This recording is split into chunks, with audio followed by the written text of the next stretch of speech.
ಬೆಂಗಳೂರಲ್ಲಿರುವಂತಹ ರಸ್ತೆ ಗುಂಡಿಗಳನ್ನ ಮುಚ್ಚಬೇಕು ಅನ್ನುವಂತಹ ನಿಟ್ಟಿನಲ್ಲಿ ಡೆಡ್ಲೈನ್ಗಳ ಮೇಲೆ ಡೆಡ್ಲೈನ್ಗಳನ್ನ ಕೊಟ್ಟಿದ್ದಾಯ್ತು. ಆ ಎಲ್ಲಾ ಡೆಡ್ಲೈನ್ಗಳು ಕೂಡ ಅಂತ್ಯ ಆಗಿದೆ. ಸಿಎಂ ಸಿದ್ದರಾಮಯ್ಯ ಕೊಟ್ಟಂತಹ ಗಡುವು ಈಗಾಗಲೇ ಅಂತ್ಯ ಆಗಿತ್ತು. ಸಿಎಂ ಕೊಟ್ಟಂತಹ 3ನೇ ಡೆಡ್ಲೈನ್ ಕೂಡ ಮುಕ್ತಾಯ. ಜಿಬಿಯ ಒಂದು ಡೆಡ್ಲೈನ್ ಕೊಟ್ಟಿದೆ, ಆ ಡೆಡ್ಲೈನ್ ಕೂಡ ಮುಕ್ತಾಯ ಆಗಿದೆ. ಅಕ್ಟೋಬರ್ 31ರಂದು ಮೊದಲ ಡೆಡ್ಲೈನ್ ಕೊಟ್ಟರು ಸಿಎಂ ಸಿದ್ದರಾಮಯ್ಯ. ಬೆಂಗಳೂರಲ್ಲಿರುವಂತಹ ಎಲ್ಲಾ ಗುಂಡಿಗಳು ಮುಚ್ಚಬೇಕು, ಇಲ್ಲ ಅಂತಂದ್ರೆ ಸಂಬಂಧಪಟ್ಟಂತ ಅಧಿಕಾರಿಗಳ ತಲೆದಂಡ ಫಿಕ್ಸ್ ಅಂದ್ಬಿಟ್ರು. ಆದ್ರೂ ಕೂಡ ಯಾವುದೇ ರಸ್ತೆ ಗುಂಡಿಗಳು ಕಂಪ್ಲೀಟ್ ಆಗಿ ಮುಚ್ಚಿಲ್ಲ. ಆ ನಂತರದಲ್ಲಿ 2ನೇ ಡೆಡ್ಲೈನ್ ನವೆಂಬರ್ 7ರಂದು.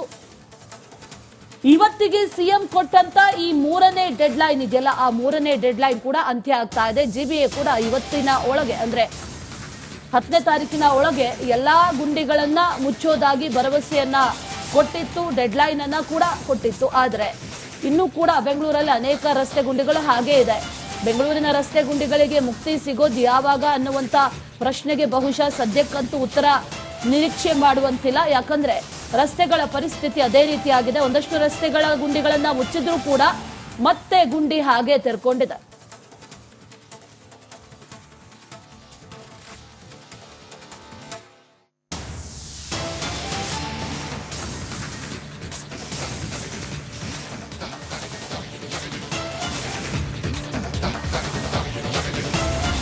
ಬೆಂಗಳೂರಲ್ಲಿ ಗುಂಡಿ ಗಂಡಾಂತರ ತಪ್ತಾ ಇಲ್ಲ. ಹರ್ಲೂರು ಮುಖ್ಯ ರಸ್ತೆಯಲ್ಲಿ ಗುಂಡಿಗೆ ಆಟೋ ಬಿದ್ದಿದೆ. ಗಂಟೆಗಳ ಕಾಲ ಅದೇ ಗುಂಡಿಯಲ್ಲಿ ಸಿಲುಕೊಂಡಿದೆ ಆಟೋ. ಈ ಗುಂಡಿಯಿಂದ ಆಟೋವನ್ನ ಮೇಲಕ್ಕೆತ್ತೋದಕ್ಕೆ ಚಾಲಕ ಪಾಪ ಸರ್ಕಸ್ ಮಾಡಿದ್ದಾನೆ. ಜಿಬಿಎ ಅಧಿಕಾರಿಗಳ ವಿರುದ್ಧ ಚಾಲಕರು ಹಿಡಿಶಾಪ ಹಾಕ್ತಾ ಇದ್ದಾರೆ. ಈ ರಸ್ತೆಯಲ್ಲಿ ವಾಹನ ಚಲಿಸೋದಾದ್ರೂ ಹೇಗೆ ಅನ್ನುವಂತ ಪ್ರಶ್ನೆ. ಸರಿ ಅಪ್ಪಿತಪ್ಪಿ ಆ ರಸ್ತೆಯಲ್ಲಿ ಬಂದ್ವಿ ಅಂತಂದ್ರೆ ಈ ಗುಂಡಿಗಳ ಕಾಟ, ಆ ಗುಂಡಿಯಲ್ಲಿ ಆಟೋ ಬಿದ್ದಿದೆ, ಸಿಲ್ಕಾಕೊಂಡಿದೆ, ಹೊರಗೆ ಬರೋದಕ್ಕೂ ಆಗ್ತಾ ಇಲ್ಲ, ಮೇಲೆ ಎತ್ತೋದಕ್ಕೂ ಆಗ್ತಾ ಇಲ್ಲ. ಗಂಟೆಗಟ್ಲೆ ಇದೇ ಆಗೋಗಿದೆ. ಆಟೋವನ್ನ ಮೇಲೆತ್ತೋದಕ್ಕೆ ಚಾಲಕ ಸರ್ಕಸ್ ಮಾಡಿದ್ದಾನೆ.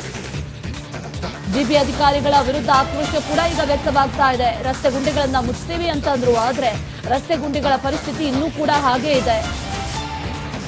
ಹೇಗಪ್ಪ ನಾವು ಇಲ್ಲಿ ವಾಹನ ಓಡಿಸೋದು ಅನ್ನುವಂತ ನಿಟ್ಟಿನಲ್ಲಿ ಪಾಪ ಚಾಲಕರು ಕೂಡ ತಮ್ಮ ಸಂಕಷ್ಟವನ್ನ ಹೇಳ್ಕೊಳ್ತಾ ಇದ್ದಾರೆ. ಇದು ನೋಡಿ, ಇಲ್ಲಿ ಗಮನಿಸ್ತಾ ಇದೀವಲ್ಲ, ಇದೆ ಆ ಹರ್ಲೂರು ರಸ್ತೆಯಲ್ಲಿರುವಂತ ಬೃಹದಾಕಾರದ ಗುಂಡಿ. ಒಂದ್ ದೊಡ್ಡದಾಗಿ ಗುಂಡಿ ಬಿದ್ದಿದೆ. ಅಪ್ಪಿತಪ್ಪಿ ಒಂದು ವೀಲ್, ಆಟೋದ ಒಂದು ಟೈರ್ ಆ ಗುಂಡಿ ಒಳಗ್ ಸಿಕ್ಕಾಕೊಂಡಿದೆ. ಮೇಲಕ್ಕೆ ಬರ್ತಾ ಇಲ್ಲ, ಎತ್ತೋದಕ್ಕೆ ಆಗ್ತಾ ಇಲ್ಲ. ಗಂಟೆಗಟ್ಲೆ ಈ ರೀತಿ ಆದ್ರೆ ಟ್ರಾಫಿಕ್ ಜಾಮ್ ಒಂದು ಕಡೆ, ಮತ್ತೊಂದ್ ಕಡೆಯಲ್ಲ ಆ ಚಾಲಕನಿಗೂ ಕೂಡ ಬಹಳಷ್ಟು ಕಷ್ಟ ಆಗಿದೆ. ಸರ್ಕಸ್ ಮಾಡಿದಾನೆ ಆ ಇಡೀ ಆಟೋವನ್ನ ಮೇಲೆ ಎತ್ತಿ ಆ ನಂತರ ಮುಂದಕ್ಕೆ ಹೋಗೋದಕ್ಕೆ. ನಾನು ಇಟ್ಬಿಟ್ಟು ಆಗ್ತಾ ಇದ್ದೀನಿ. ಇಲ್ಲಿ ನೋಡಿ, ಏನಾದ್ರೂ ವ್ಯವಸ್ಥೆ ಮಾಡಿದಕ್ಕೆ ಹೆಂಗ್ ಗಾಡಿ ಓಡಿಸ್ಬೇಕು. 1 ತಿಂಗಳಲ್ಲಿ 3 ಸತಿ ನಾನು ಫಾರೆಕ್ ಕೆಲಸ ಮಾಡಿಸಿದ್ದೀನಿ. ಎಲ್ಲ ಇದ್ರಲ್ಲಿ ಎಲ್ಲಿಂದ ದುಡ್ಡು ತರಬೇಕು, ಎಲ್ಲಿಂದ ಆಗ್ಬೇಕು. ಇಲ್ಲ ಇದ್ದೀರಾ ನೀವು ಬೆಂಗಳೂರಲ್ಲಿ? ಇಲ್ಲ ಯಾರಿಗೆ ಇದು ಕಂಪ್ಲೇಂಟ್ ಮಾಡಬೇಕು? ಏನ್ ಕತೆ ನಮ್ ಬೆಂಗಳೂರ್ದು? ಹಲೋ BBMP ಸರ್, ಇಲ್ಲೇ ಇದ್ದೀರಾ ನೀವು?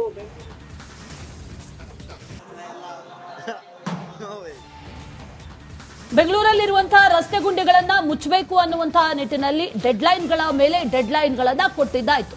ಆ ಎಲ್ಲಾ ಡೆಡ್ಲೈನ್ಗಳು ಕೂಡ ಅಂತ್ಯ ಆಗಿದೆ. ಸಿಎಂ ಸಿದ್ದರಾಮಯ್ಯ ಕೊಟ್ಟಂತಹ ಗಡುವು ಈಗಾಗಲೇ ಅಂತ್ಯ ಆಗಿತ್ತು. ಸಿಎಂ ಕೊಟ್ಟಂತಹ 3ನೇ ಡೆಡ್ಲೈನ್ ಕೂಡ ಮುಕ್ತಾಯ. ಜಿಬಿಯ ಒಂದು ಡೆಡ್ಲೈನ್ ಕೊಟ್ಟಿದೆ, ಆ ಡೆಡ್ಲೈನ್ ಕೂಡ ಮುಕ್ತಾಯ ಆಗಿದೆ. ಅಕ್ಟೋಬರ್ 31ರಂದು ಮೊದಲ ಡೆಡ್ಲೈನ್ ಕೊಟ್ಟರು ಸಿಎಂ ಸಿದ್ದರಾಮಯ್ಯ. ಬೆಂಗಳೂರಲ್ಲಿರುವಂತಹ ಎಲ್ಲಾ ಗುಂಡಿಗಳು ಮುಚ್ಚಬೇಕು, ಇಲ್ಲ ಅಂತಂದ್ರೆ ಸಂಬಂಧಪಟ್ಟಂತ ಅಧಿಕಾರಿಗಳ ತಲೆದಂಡ ಫಿಕ್ಸ್ ಅಂದ್ಬಿಟ್ರು. ಆದ್ರೂ ಕೂಡ ಯಾವುದೇ ರಸ್ತೆ ಗುಂಡಿಗಳು ಕಂಪ್ಲೀಟ್ ಆಗಿ ಮುಚ್ಚಿಲ್ಲ. ಆ ನಂತರದಲ್ಲಿ 2ನೇ ಡೆಡ್ಲೈನ್ ನವೆಂಬರ್ 7ರಂದು. ಇವತ್ತಿಗೆ ಸಿಎಂ ಕೊಟ್ಟಂತ ಈ 3ನೇ ಡೆಡ್ಲೈನ್ ಇದೆಯಲ್ಲ, ಆ 3ನೇ ಡೆಡ್ಲೈನ್ ಕೂಡ ಅಂತ್ಯ ಆಗ್ತಾ ಇದೆ. ಜಿಬಿಎ ಕೂಡ ಇವತ್ತಿನ ಒಳಗೆ ಅಂದ್ರೆ 10ನೇ ತಾರೀಕಿನ ಒಳಗೆ ಎಲ್ಲಾ ಗುಂಡಿಗಳನ್ನ ಮುಚ್ಚೋದಾಗಿ ಭರವಸೆಯನ್ನ ಕೊಟ್ಟಿತ್ತು, ಡೆಡ್ಲೈನ್ ಅನ್ನ ಕೂಡ ಕೊಟ್ಟಿತ್ತು. ಆದ್ರೆ ಇನ್ನೂ ಕೂಡ ಬೆಂಗಳೂರಲ್ಲಿ ಅನೇಕ ರಸ್ತೆ ಗುಂಡಿಗಳು ಹಾಗೇ ಇದೆ. ಬೆಂಗಳೂರಿನ ರಸ್ತೆ ಗುಂಡಿಗಳಿಗೆ ಮುಕ್ತಿ ಸಿಗೋದು ಯಾವಾಗ ಅನ್ನುವಂತ ಪ್ರಶ್ನೆಗೆ ಬಹುಶಃ ಸದ್ಯಕ್ಕಂತೂ ಉತ್ತರ ನಿರೀಕ್ಷೆ ಮಾಡುವಂತಿಲ್ಲ. ಯಾಕಂದ್ರೆ ರಸ್ತೆಗಳ ಪರಿಸ್ಥಿತಿ ಅದೇ ರೀತಿಯಾಗಿದೆ. ಒಂದಷ್ಟು ರಸ್ತೆಗಳ ಗುಂಡಿಗಳನ್ನ ಮುಚ್ಚಿದ್ರೂ ಕೂಡ ಮತ್ತೆ ಗುಂಡಿ ಹಾಗೆ ತೆರ್ಕೊಂಡಿದೆ.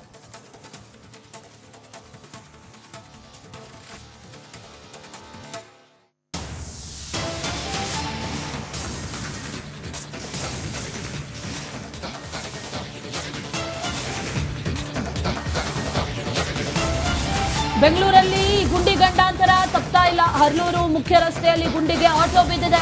ಗಂಟೆಗಳ ಕಾಲ ಅದೇ ಗುಂಡಿಯಲ್ಲಿ ಸಿಲುಕೊಂಡಿದೆ ಆಟೋ. ಈ ಗುಂಡಿಯಿಂದ ಆಟೋವನ್ನ ಮೇಲಕ್ಕೆತ್ತೋದಕ್ಕೆ ಚಾಲಕ ಪಾಪ ಸರ್ಕಸ್ ಮಾಡಿದ್ದಾನೆ. ಜಿಬಿಎ ಅಧಿಕಾರಿಗಳ ವಿರುದ್ಧ ಚಾಲಕರು ಹಿಡಿಶಾಪ ಹಾಕ್ತಾ ಇದ್ದಾರೆ. ಈ ರಸ್ತೆಯಲ್ಲಿ ವಾಹನ ಚಲಿಸೋದಾದ್ರೂ ಹೇಗೆ ಅನ್ನುವಂತ ಪ್ರಶ್ನೆ. ಸರಿ ಅಪ್ಪಿತಪ್ಪಿ ಆ ರಸ್ತೆಯಲ್ಲಿ ಬಂದ್ವಿ ಅಂತಂದ್ರೆ ಈ ಗುಂಡಿಗಳ ಕಾಟ, ಆ ಗುಂಡಿಯಲ್ಲಿ ಆಟೋ ಬಿದ್ದಿದೆ, ಸಿಲ್ಕಾಕೊಂಡಿದೆ, ಹೊರಗೆ ಬರೋದಕ್ಕೂ ಆಗ್ತಾ ಇಲ್ಲ, ಮೇಲೆ ಎತ್ತೋದಕ್ಕೂ ಆಗ್ತಾ ಇಲ್ಲ. ಗಂಟೆಗಟ್ಲೆ ಇದೇ ಆಗೋಗಿದೆ. ಆಟೋವನ್ನ ಮೇಲೆತ್ತೋದಕ್ಕೆ ಚಾಲಕ ಸರ್ಕಸ್ ಮಾಡಿದ್ದಾನೆ. ಜಿಬಿ ಅಧಿಕಾರಿಗಳ ವಿರುದ್ಧ ಆಕ್ರೋಶ ಕೂಡ ಈಗ ವ್ಯಕ್ತವಾಗ್ತಾ ಇದೆ. ರಸ್ತೆ ಗುಂಡಿಗಳನ್ನ ಮುಚ್ತೀವಿ ಅಂತಂದ್ರು, ಆದ್ರೆ ರಸ್ತೆ ಗುಂಡಿಗಳ ಪರಿಸ್ಥಿತಿ ಇನ್ನೂ ಕೂಡ ಹಾಗೆ ಇದೆ. ಹೇಗಪ್ಪ ನಾವು ಇಲ್ಲಿ ವಾಹನ ಓಡಿಸೋದು ಅನ್ನುವಂತ ನಿಟ್ಟಿನಲ್ಲಿ ಪಾಪ ಚಾಲಕರು ಕೂಡ ತಮ್ಮ ಸಂಕಷ್ಟವನ್ನ ಹೇಳ್ಕೊಳ್ತಾ ಇದ್ದಾರೆ. ಇದು ನೋಡಿ, ಇಲ್ಲಿ ಗಮನಿಸ್ತಾ ಇದೀವಲ್ಲ, ಇದೆ ಆ ಹರ್ಲೂರು ರಸ್ತೆಯಲ್ಲಿರುವಂತ ಬೃಹದಾಕಾರದ ಗುಂಡಿ. ಒಂದ್ ದೊಡ್ಡದಾಗಿ ಗುಂಡಿ ಬಿದ್ದಿದೆ. ಅಪ್ಪಿತಪ್ಪಿ ಒಂದು ವೀಲ್, ಆಟೋದ ಒಂದ್ ಟೈರ್ ಆ ಗುಂಡಿ ಒಳಗ್ ಸಿಕ್ಕಾಕೊಂಡಿದೆ.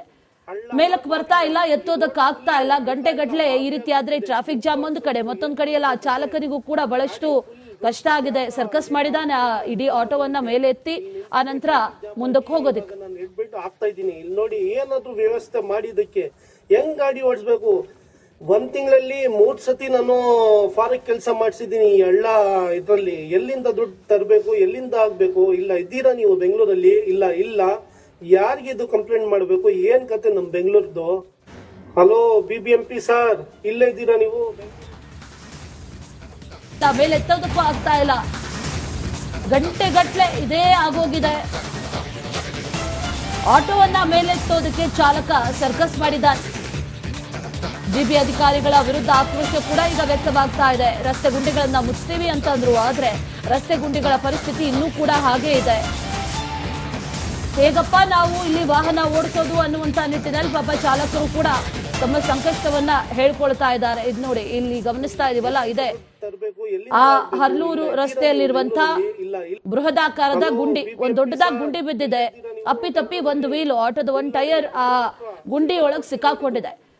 ಮೇಲಕ್ಕೆ ಬರ್ತಾ ಇಲ್ಲ, ಎತ್ತೋದಕ್ಕಾಗ್ತಾ ಇಲ್ಲ. ಗಂಟೆಗಟ್ಲೆ ಈ ರೀತಿ ಆದ್ರೆ ಟ್ರಾಫಿಕ್ ಜಾಮ್ ಒಂದು ಕಡೆ, ಮತ್ತೊಂದ್ ಕಡೆಯಲ್ಲ ಆ ಚಾಲಕನಿಗೂ ಕೂಡ ಬಹಳಷ್ಟು ಕಷ್ಟ ಆಗಿದೆ. ಸರ್ಕಸ್ ಮಾಡಿದಾನೆ ಆ ಇಡೀ ಆಟೋವನ್ನ ಮೇಲೆ ಎತ್ತಿ ಆ ನಂತರ ಮುಂದಕ್ಕೆ ಹೋಗೋದಕ್ಕೆ. ನಾನು ಇಟ್ಬಿಟ್ಟು ಆಗ್ತಾ ಇದ್ದೀನಿ. ಇಲ್ಲಿ ನೋಡಿ, ಏನಾದ್ರೂ ವ್ಯವಸ್ಥೆ ಮಾಡಿದಕ್ಕೆ ಹೆಂಗ್ ಗಾಡಿ ಓಡಿಸ್ಬೇಕು.